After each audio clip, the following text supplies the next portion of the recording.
When it comes to LEGO Star Wars, there are many expensive as well as some cheap figures. And there are of course many figures praised by the fans as well as many figures that are disliked by the fans. Well, today I want to discuss top 5, in my opinion, overrated LEGO Star Wars minifigures. Now, how do I exactly judge overrated figures? Well, in my opinion, it has to do with how are these figures treated in the aftermarket. So I will be judging these figures by their prices on the aftermarket, seeing really if they are worth such outrageous prices as most of them are. So without further ado, let's jump into it. But before we do, if you were to leave a like on this video, I'd appreciate it. Without further ado, let's get into it. Alright, so the first figure is actually quite recent. It is from 2021, and it is Paz Vizsla. Now, Paz Vizsla is a pretty great figure. He had a brand new torso that had the really cool new armor piece that LEGO Star Wars has been using since for Dark Troopers and other things like that. And of course he had, the all new printing and stuff like that, and I think he's a really cool figure, but the thing that I don't understand, I mean, he is $24, and he was very popular, of course, when Mando Season 3 was coming out, and hence his value has peaked so hard, but I personally don't really get it, as I think he was an egg character altogether in the show. I mean, outside of getting killed, he didn't really do much, and mostly was annoying, so I really don't see why this figure is worth so much, and I would personally get it for far less. I think he should be worth somewhere around the armor's price, so more closer to $10 than anything above $20. The next guy is pretty interesting on the list. This is of course the 212 Airborne Trooper from 2020. This one being actually quite interesting. He's $58 and became quite popular, mostly due to his waistcape. Now, this is the last clone trooper to ever have a waistcape so far, as of course with the brand new clones such as Captain Rex, we don't get waistcapes that are physical, and we of course get printed waistcapes, which has led many fans to be angry at LEGO. So unsurprisingly, this figure caught a lot of attention and got insanely high price, which is crazy, as you see the original set was $80 and this figure is almost the price of that set, and this set was released only 3 years ago.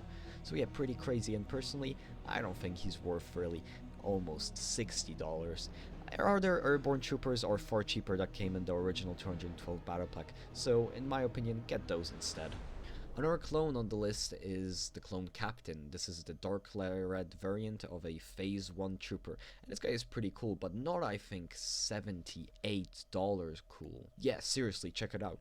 Brand new on bricklink, this guy goes for $78, cheapest brand new listing, and that is quite crazy. I mean, he's a cool figure, but I mean, no leg printing. Of course, this was 2013, and the reason why he's so expensive, he came in the Republic gunship, of course, but I do think his helmet is pretty sick with that silver visor.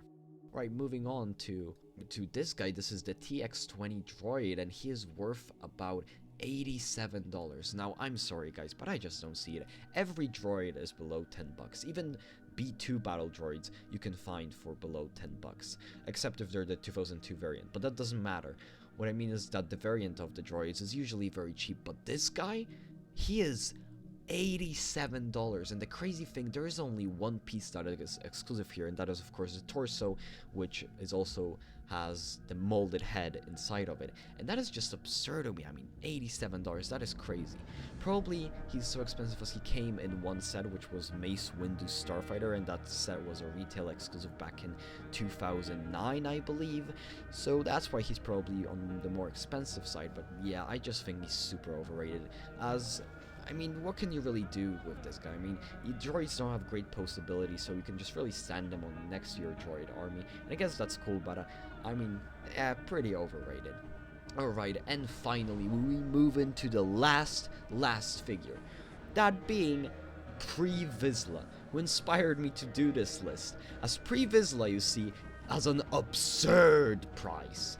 Pre Vizsla himself is worth, brand new, cheapest listing, brand new, from Sweden, is $161, and that is the cheapest new listing, current new listing of Pre Vizsla, and that is just insane. $160. I mean, what is so crazy about this guy?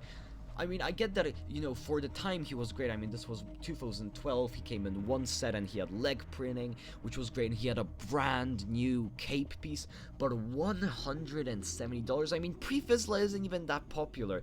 Pre-Vizsla isn't even such a cool character.